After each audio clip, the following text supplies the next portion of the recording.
우리는 오늘 추수감사주일로 하나님 앞에 예배하고 있습니다. 올 한 해 하나님께서 우리에게 베풀어 주신 은혜 생각하면서 감사로 예배하는 귀한 시간 되시기를 바랍니다.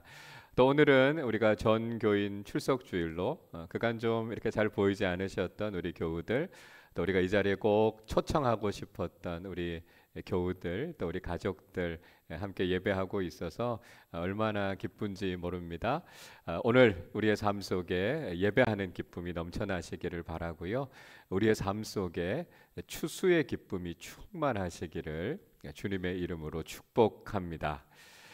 여러분 추수감사절의 유래에 대해서 여러분 잘 알고 계시죠? 1620년에 영국에서 신앙의 자유를 찾아서 메이플라워호를 타고 대서양을 건너갔던 102명의 청교도들이 있었습니다. 그런데 그들의 항해는 결코 만만치가 않았어요. 추위, 배고픔으로 인해서 절반 정도 되는 사람들은 죽었고요. 미국의 남동부 해안이었던 플리머스 록이라고 하는 곳에 도착했을 때는 겨우 53명만 살아남았습니다. 그들이 그렇게 미국 땅에 도착했는데 그 땅도 살아가기는 그렇게 녹록지가 않았습니다. 도착하자마자 그들은 혹독한 겨울을 만나게 됐고요. 다행히도 인디언 부족이었던 완파노아그라고 하는 부족들의 도움으로 그 겨울을 잘 이겨내고 이듬해 1621년에 첫 수확을 거두게 됩니다. 그러나 첫 수확도 그렇게 풍족하지가 않았어요. 여전히 그들의 삶에는 어려움이 있었습니다만 그래도 인디언 부족민들 90명을 초대해서 함께 감사로 예배를 드리게 됐던 것, 그게 추수감사절의 시작이 됐습니다. 우리가 성경을 읽어보고 교회 역사를 살펴봐도 우리 신앙의 위인들이요, 참 감사하기 어려운 상황 속에서도 하나님 앞에 감사했다라고 하는 걸 보게 됩니다. 그들은 상황이 좋았고 환경이 또 여러 가지 형편이 편했기 때문에 감사했던 것이 아니었고요. 그 어떤 상황 속에서도 하나님 앞에 먼저 감사했던 걸 볼 수 있습니다. 다니엘은요, 30일 동안 다리오 왕 이외에 그 어떤 대상에게도 기도해서는 안 된다라고 하는 금령을 어기고 하나님 앞에 기도했습니다. 그 결과가 무엇이었습니까? 사자굴에 던져지는 무서운 결과를 낳고 말았던 거죠. 다니엘서 6장 10절은 이렇게 말씀합니다. 다니엘이 이 조서에 왕의 도장이 찍힌 것을 알고도 자기 집에 들어가서는 윗방에 올라가 예루살렘으로 향한 창문을 열고 전에 하던 대로 하루 3번씩 무릎을 꿇고 기도하며 그의 하나님께 감사하였더라. 이렇게 말씀합니다. 다니엘은요, 자신의 인생의 가장 큰 위기를 맞이하게 됐습니다. 그런데 그때 다니엘이 드렸던 기도가 감사의 기도였다. 이렇게 말씀하고 있습니다. 다니엘이 전에 하던 대로 하나님 앞에 감사의 기도를 드렸을 때 어떻게 됐습니까? 그 기도는요, 자신이 사자굴에 던져졌지만 거기에서부터도 구원받을 수 있는 믿음의 능력으로 나타났다는 거예요. 하박국 선지자도 마찬가지 아니었습니까? 우리가 잘 알고 있는 하박국 3장 17절 18절 이렇게 말씀하지요. 비록 무화과 나무가 무성하지 못하며 포도나무에 열매가 없으며 감람나무에 소출이 없으며 밭에 먹을 것이 없으며 우리의 양이 없으며 외양간에 소가 없을지라도 나는 여호와로 말미암아 즐거워하며 나의 구원의 하나님으로 말미암아 기뻐하리로다 노래하고 있습니다. 하박국 선지자는요, 아무것도 없는 절대적인 결핍의 상황 속에서도 하나님 한 분만으로, 하나님이 주신 구원의 은혜만으로도 감사한다 노래하고 있지 않습니까? 신약의 바울과 실라도 그랬습니다. 그들이 빌립보의 감옥에 갇혀서 그들은 하나님을 찬송했습니다. 여러분, 감옥에 갇혀 있는 상황이 찬송할 만한 상황입니까? 전혀 그렇지 않은 상황임에도 불구하고 그들은 하나님 앞에 찬송하고 감사했습니다. 그때 무슨 일이 일어나게 됐지요? 그들을 묶고 있었던 착고가 풀리게 됐고요. 감옥문이 열리는 놀라운 기적이 일어나게 됐다는 거예요. 절대로 감사할 수 없는 상황과 조건 속에서도 하나님 앞에 감사를 고백했더니 언제나 그것은 하나님의 기적과 능력으로 나타나게 됐다는 것을 성경은 우리에게 분명히 보여주고 있습니다. 여러분, 오늘 우리 신앙의 문제가 무엇입니까? 우리가 감사를 잃어버리고 있다는 거예요. 우리의 삶이 너무 어렵다고요. 우리의 형편이 너무 힘들다고요. 우리가 하나님 앞에 때로는 불평하고 원망할 때가 있습니다. 왜 도대체 우리의 삶에는 하나님의 능력이 나타나지 않느냐고요. 하나님의 기적이 나타나지 않느냐고요. 우리가 불평하게 될 때가 있습니다.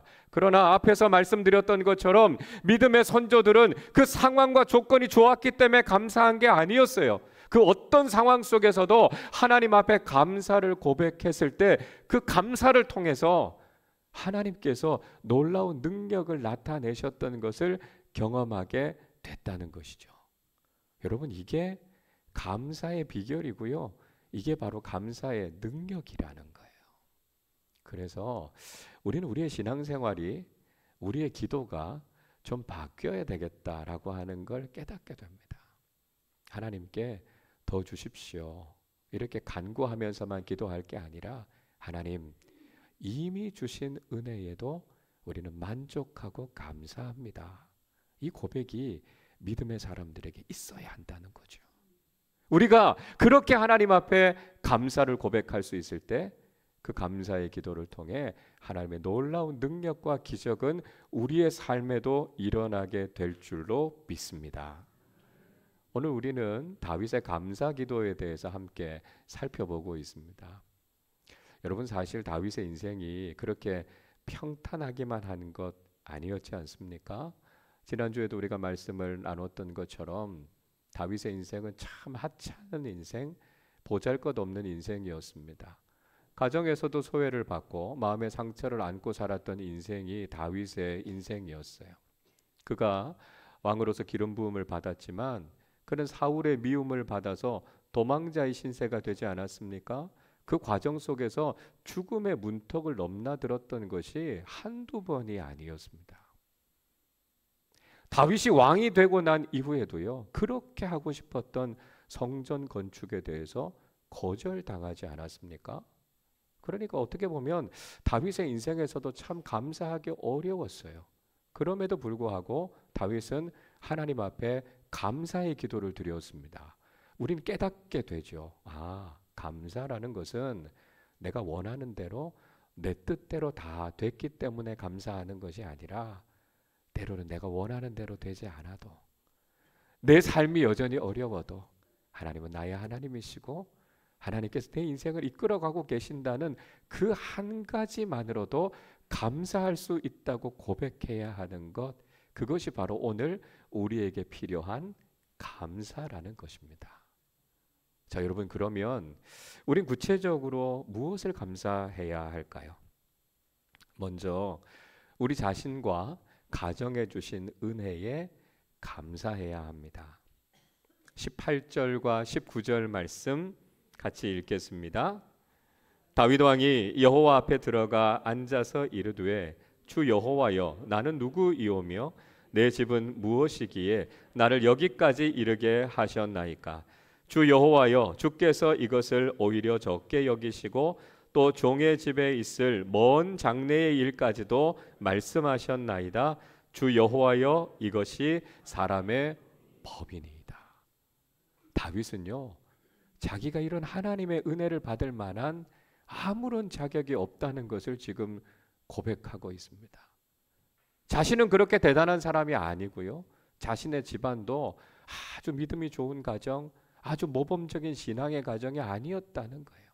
그런데 그런 자신을 선택해서 이스라엘의 주권자로 세워주셨고요, 그런 자신의 집안을 통해서 이스라엘을 다스리는 왕의 가문이 되게 하시지 않으셨습니까? 그러니까 하나님께서 자신과 자신의 가정에 베풀어 주신 은혜를 생각하니까 너무 감사한 거예요. 그것뿐만이 아니었죠. 지금만이 아니라 앞으로 먼 장래에도 하나님께서 그의 후손들을 통해서 이 나라를 다스리게 하시겠다라고 하는 약속의 말씀을 해주시니까요, 얼마나 감사했겠습니까? 이건 인간적으로 일반적으로 생각할 수 있는 도리와 법도가 아니고 하나님께서 주신 특별한 은혜였다 하는 걸 고백하고 있습니다. 사실 오늘 19절의 말씀을 개역 개정판으로 읽어보면 무슨 말인지 잘 이해가 안 될 수 있습니다. 근데 19절 하반절을 새번역 성경에서는 이렇게 번역하고 있어요. 주 나의 하나님, 이것이 어찌 주님께서 사람을 대하시는 일상적인 방법이겠습니까? 평범한 게 아니라는 거예요. 하나님께서 아무런 자격이 없는 자신에게 놀라운 은혜를 베풀어 주셨다라고 하는 것을 그가 고백하면서 감사하고 있는 것이죠. 여러분, 우리는 누구도 하나님의 은총을 누리기에 당연한 사람들은 없습니다. 우리는 아무런 자격이 없지만 하나님께서 우리에게 베풀어 주신 그 은혜를 생각하면서 감사하는 사람들이 돼야 된다는 거죠. 우리 자신만이 아니라 우리의 가정도 역시 마찬가지다라고 하는 것입니다. 하나님께서 그 은혜를 베풀어 주셨기 때문에 여기까지 오게 됐다는 거예요. 물론 지금 어려운 시간을 보내고 계시는 가정들도 있을 겁니다. 다른 사람들보다 더 힘겨운 삶을 살아가고 계시는 분들도 있을 거예요. 그러나 지금 이 상황 때문에 우리가 낙심할 것이 아니라 지금까지 살아왔던 것을 생각해 보니까 이게 당연한 게 아니구나라고 하는 걸 알게 되는 거죠. 지금까지 누려왔던 게 하나님의 은혜였구나라고 하는 것을 이 어려움 속에서 오히려 깨닫게 되는 겁니다. 이 어려움의 과정 속에서 지금까지도 베풀어 주셨던 것이 하나님의 은혜이구나라고 하는 것을 알고 감사하게 되는 것, 그것이 바로 우리 그리스도인의 삶이 되어야 한다는 것이죠. 여러분, 은혜는 무엇입니까? 일상을 당연하게 여기지 않는 사람들에게 주시는 하나님의 선물입니다. 우리는 우리의 삶을 살아가는 것이 당연하다고 생각해서는 안 된다는 것이죠. 여기까지 올 수 있었던 것도 하나님의 은혜고, 그 은혜를 베풀어 주신 하나님께서 앞으로의 내 삶 속에도 넉넉한 은혜를 주실 것을 믿고 감사하는 믿음의 사람들이 되실 수 있기를 바랍니다. 둘째로, 하나님께서 크고 위대하신 분이심에 감사해야 합니다. 21절과 22절 같이 읽겠습니다. 주의 말씀으로 말미암아 주의 뜻대로 이 모든 큰 일을 행하사 주의 종에게 알게 하셨나이다. 그런즉 주 여호와여, 주는 위대하시니 이는 우리 귀로 들은 대로는 주와 같은 이가 없고 주 외에는 신이 없음이니이다. 다윗이 지금 무슨 고백을 하고 있습니까? 하나님께서 자신을 통해서 행하신 그 놀라운 일들, 그 위대한 일들을 바라보면서 하나님은 정말 대단하신 분입니다. 하나님은 정말 위대하신 분이십니다. 그 고백을 하고 있는 겁니다. 하나님만이 진짜 하나님이시고 하나님 이외에는 참된 신이 없습니다. 다윗은 지금 그렇게 고백하고 있는 것입니다. 여러분, 우리가 가진 믿음의 위대함은 어디에 있는 것입니까? 우리가 대단히 믿음이 좋은 사람이고 우리가 대단한 일을 했기 때문에 우리의 믿음이 그렇게 크고 위대한 것입니까? 그렇지 않다는 거예요. 다윗은 사실 그렇게 위대한 사람이 아니지 않았습니까? 이스라엘에서 다윗보다 더 훌륭한 사람들 많았습니다. 사울이 다윗보다 외모도 출중했고요, 능력도 더 뛰어난 사람이었습니다. 그런데 사울이라고 하는 이름은 불행한 이름이 됐고요, 다윗이라고 하는 이름은 위대한 이름으로 기억됐습니다. 그 이유가 무엇이었습니까? 다윗이 위대했기 때문이 아니라 다윗이 믿고 있는 그 하나님이 크고 위대하신 하나님이셨기 때문이었습니다. 아무리 보잘것없는 인생이라도 위대하신 하나님께서 들어 사용하시면 그 인생이 위대해진다는 거예요. 그를 통해서 하나님은 정말 크고 놀라우신 분이시다라고 하는 것을 우리가 알게 된다라고 하는 것이죠. 믿음의 크기는요, 우리의 크기가 아니라 우리가 믿고 있는 하나님의 크기입니다. 그래서 우리가 우리 자신을 의지하는 것이 아니라 크고 위대하신 하나님을 바라볼 때 언제든지 우리의 삶에는 하나님의 기적과 능력이 나타나게 된다는 것이죠. 우리가 믿고 있는 하나님이 얼마나 크고 위대하신 하나님이신지를 깨닫고 감사하는 사람들이 되실 수 있기를 바랍니다. 셋째로, 하나님께서 구원해 주신 것에 대해서 감사해야 합니다. 23절, 24절 같이 읽겠습니다. 땅의 어느 한 나라가 주의 백성 이스라엘과 같으리이까 하나님이 가서 구속하사 자기 백성으로 삼아 주의 명성을 내시며 그들을 위하여 큰 일을, 주의 땅을 위하여 두려운 일을 애굽과 많은 나라들과 그의 신들에게서 구속하신 백성 앞에서 행하셨사오며 주께서 주의 백성 이스라엘을 세우사 영원히 주의 백성으로 삼으셨사오니 여호와여 주께서 그들의 하나님이 되셨나이다. 아멘. 다윗이 무슨 이야기를 합니까? 하나님, 세상 그 어느 민족이 이스라엘 같은 민족이 있습니까? 이야기하고 있습니다. 이스라엘은요, 사실 세상에서 가장 작은 족속이었어요. 그런데 하나님께서 그들을 구속해 주셔서 하나님의 백성으로 삼아 주셨습니다. 하나님의 구원의 은혜를 경험하고 그 민족이 얼마나 위대한 민족이 됐는가 하는 것을 다윗이 고백하고 있는 거죠. 그러니까 당시에 떵떵거리던 강대국이었던 애굽, 이방의 모든 나라들, 이방의 신들 가운데서 이스라엘 민족이 얼마나 하나님의 보호하심을 받고 하나님의 사랑을 받는지를 모든 사람들에게 드러내면서 살게 됐다라고 하는 거예요. 하나님께서 구원해 주셔서 당신의 백성으로 삼아 주신 이 은혜를 생각할 때 다윗은 감사하지 않을 수 없다라고 하는 것을 고백하고 있습니다. 여러분, 우리는요, 하나님의 구원의 은혜와 하나님이 우리의 하나님 되심으로 인해서 감사해야 합니다. 우리의 원래의 운명은 어땠습니까? 우리는 우리의 죄로 인해서 영원한 저주를 받아 지옥에 직행할 수밖에 없는 사람들이었습니다. 그러나 하나님께서 우리를 사랑하시고 포기하지 않으셔서 독생자이신 예수 그리스도를 보내주시고 우리를 하나님 자녀 삼아 주셔서 영원한 하나님 나라의 생명을 누리게 하신 거죠. 그게 바로 우리에게 베풀어 주신 구원의 은혜입니다. 여러분, 우리가 그렇게 구원받았다면 이 구원의 은혜로 감사해야 하는 것 당연한 것 아니겠습니까? 하박국 선지자가 고백했던 것처럼 내 인생에 아무것도 없다 할지라도 내가 구원받았다는 이 한 가지 사실만으로도 우리는 하나님 앞에 감격하면서 감사하는 사람들이 되어야 한다는 것이죠. 여러분, 우리가 믿는 하나님은요, 인간적으로 생각하면 좀 편파적인 분이시다 이렇게 느껴질 때가 있습니다. 왜냐하면 우리 믿음의 사람들에게 파격적인 은혜를 주세요. 그 이유는 하나님께서 우리의 아버지이시기 때문에 세상 사람들이 질투를 느낄 만큼 그렇게 큰 은혜를 주십니다. 여러분, 한번 생각해 보십시오. 만약에 부모님이요, 자기 자녀들과 다른 아이들을 똑같이 대한다면 그게 올바른 태도라고 할 수 있을까요? 물론 아이들을 다 사랑해야 되죠. 아이들을 다 존중해 주어야 합니다.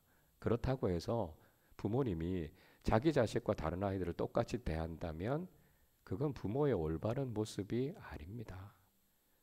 부모는요, 자기 자녀가 더 사랑스럽고 자기 눈에 밟히고 자기 마음이 더 가게 돼 있는 겁니다. 그게 부모의 올바른 마음이죠.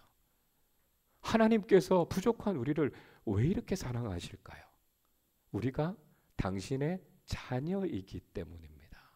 그래서 우리는요, 세상과 다른 대우를 받고 있는 것이고요, 특별한 사랑을 받고 있는 거예요. 우리가 이렇게 특별한 사랑을 받고 있는 이유가 구원 때문이라면 우리는 이 구원의 은혜에 대해서 감사하면서 살아야 하지 않겠습니까? 가만히 돌아보면 우리도 다윗처럼 하나님 앞에 감사하면서 기도해야 될 제목들이 참 많습니다. 그런데도 우리가 이런 감사를 잃어버리면서 살아갈 때가 참 많다는 것이죠. 여러분, 우리가요, 상황 때문에 환경 때문에 감사할 수 없다고 말하는 것은 사탄의 속임수입니다. 이미 우리가 받은 은혜만으로도 우리는 충분히 감사할 수 있습니다. 그리고 그렇게 우리가 입술을 열어 하나님 앞에 감사를 고백할 때 그 감사를 통해서 하나님의 기적이, 하나님의 능력이 우리의 삶에 나타나게 될 줄로 믿습니다.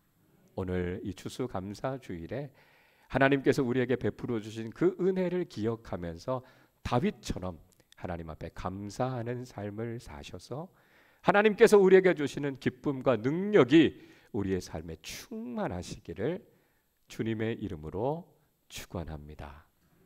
기도하겠습니다. 사랑과 은혜가 풍성하신 하나님 아버지, 오늘 우리가 추수감사주일을 맞아 하나님 앞에 나와 기쁨으로 예배하게 하심을 감사드립니다. 믿음의 선조들이 전혀 감사할 수 없는 상황 속에서도 하나님께 감사했고 그로 인해서 하나님의 기적과 능력을 경험했던 것처럼 저희들도 지금의 상황, 조건을 보는 것이 아니라 변함없이 크신 하나님을 바라보며 감사하게 하여 주옵소서. 다윗이 자신의 삶과 가정에 베풀어 주신 은혜로 인해 감사했고 크신 하나님으로 인해 감사했으며 구원의 은혜에 대해서 감사했던 것처럼 저희들도 하나님께 풍성한 감사를 고백하게 하여 주셔서 그 감사를 통해 믿음의 능력과 기적이 우리의 삶에 나타나게 하여 주옵소서. 이제 성찬에 참여합니다. 우리에게 베풀어 주신 구원의 은혜에 감격하면서 주님의 몸과 피를 받을 때 우리가 구원받은 자로서의 기쁨과 감사가 넘쳐나게 하여 주시고 이 세상 속에서 감사로 구별된 삶을 살아가는 믿음의 사람들 되게 하여 주옵소서. 감사드리며 우리 주님 예수 그리스도의 이름으로 기도하옵나이다.